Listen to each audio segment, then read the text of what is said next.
Hello, everyone. Professor Philip Travis.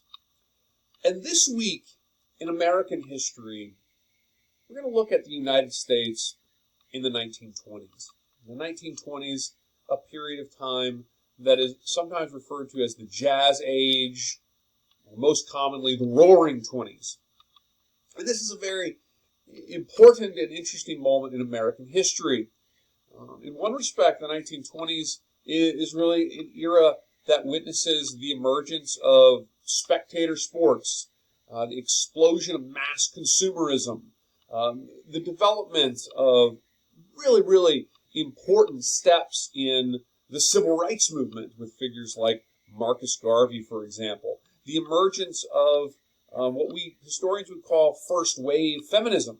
Here you see an example of a flapper on board a ship in the late 1920s, and flappers were women who were really breaking the bounds of social constructs from the rigid period of the Victorian age, which of course intensely repressed, sexuality and women's rights and freedom. And so flappers would be in cities particularly associated with dancing, with nightlife, and with challenging the bounds in terms of sexuality and so forth during the 1920s. Here you see Babe Ruth, the most recognizable athlete of the 1920s, arguably the most recognizable athlete ever, as still to this day, even individuals who don't like baseball have probably heard of Babe Ruth, the Sultan of Swat, of course famous for his play for the New York Yankees. He started, of course, with the Boston Red Sox as a pitcher for the first 4.5 years of his career, but really it was a very successful pitcher, it should be added, during the teens, and won several World Series with the Boston Red Sox, and actually pitched some 29 scoreless innings in the World Series, which was a record that stood for years and years in its own right. Of course, but he's most remembered for his home runs, his power hitting for the New York Yankees in the 1920s and into the 1930s, and particularly seasons like 1921, where he hit 59 home runs, and of course famously in 1927, where he hit 60 home runs. Babe Ruth really became an icon of American culture and sport. The 20s is associated with mass consumerism. More people, Model Ts, more people buying cars, Model Ts built by Henry Ford being produced something like 1 every 10 seconds or something like this. Americans also increasingly ran up very large credit debts. Some 60% of automobiles during the late 1920s were purchased on credit. And of course, when we get into the Great Depression next week, and we start thinking about the sort of shaky, unregulated foundation of the 1920s when it comes to the stock market and banking and so forth, you know that level of personal debt was a huge warning sign of things to come with the Great Depression.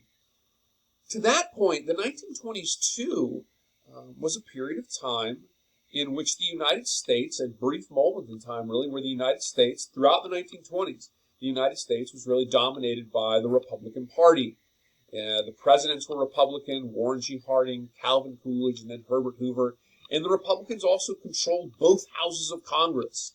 And so as a result of that, the 1920s really represented a sort of return, in a lot of ways, to the approach of the Gilded Age, the sort of hands-off, deregulatory approach of the Gilded Age, where the government sort of worked in lockstep with corporations and large monopolistic interests, and really worked against the interests of everyday Americans and workers. During the 1920s, workers' unions were attacked and undermined in a way not unlike the Gilded Age, despite, during the Progressive era, the passage of things like the Clayton Antitrust Act, which, of course, Samuel Gompers called the Magna Carta for Labor, since it removed labor from the list of potentially illegal trusts.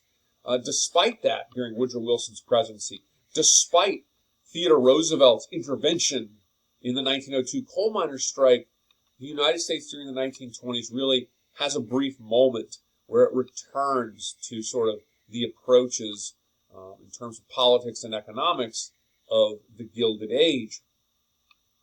The 20s in that respect, if you look at the 20th century, the 20s was like a brief blip where the United States returned to something that looked more like the Gilded Age in terms of the government and the economy and politics. Because, of course, you had the Progressive era for the first 20 years before it, and then, of course, after the 1920s, the politics, the deregulatory approaches of the 1920s very much set up the arrival of the Great Depression. And that opens the door in the 1930s for Franklin Roosevelt's New Deal. And the New Deal was something we'll talk about this in subsequent weeks, but the New Deal was very much in conversation with the Progressive era, and together the two established really the trend of the United States throughout the 20th century, a trend in which the federal government, as well as state governments, assume a greater role in society and really adopt the idea that certain actions, certain policies, certain approaches by the government in terms of regulation and assistance in society can be of benefit and good for the country as a whole. The 1920s is sometimes referred to as the Age of Ballyhoo. It's an age of amusement park sort of crazes, goldfish eating contests, Charles Lindbergh, the famous pilot flying his Spirit of St. Louis across the Atlantic from New York to Paris, and one of the most famous events of the 1920s. It's a period in which you witness the birth of really the thriving, if you will, of Hollywood in movies. The first sound movie was produced in the 20s, The Jazz Singer. Iconic American film personalities like Charlie Chaplin, comedians Laurel and Hardy really found their careers in the 1920s. So this is an age of civil rights activism by figures like Marcus Garvey, Harlem Renaissance, Langston Hughes.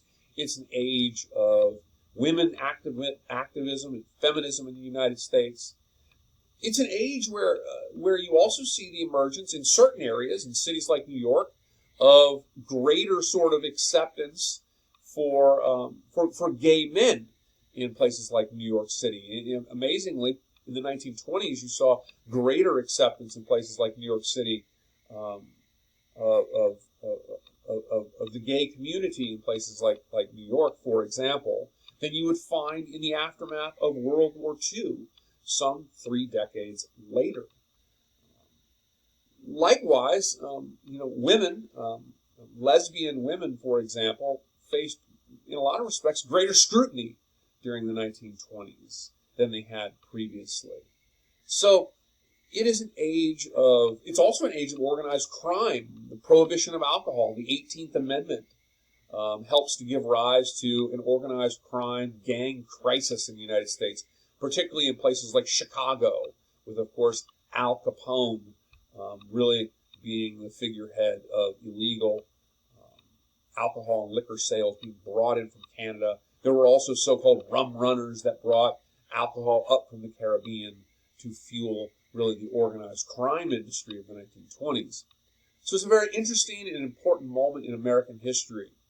If you're in my American history class, we're going to have a quiz this week, and look for the details in our content area, or modules area for this week. And be sure that if you have any questions, be sure to let me know. And for the bonus point this week, just summarize what you think some of the key points of this announcement, this video, were. And for anybody, if you like these types of videos, I'll be producing more of them, a different variety of history from all over the world. Subscribe to my channel, please. Anyway, so thank you for watching, and let's have a great week.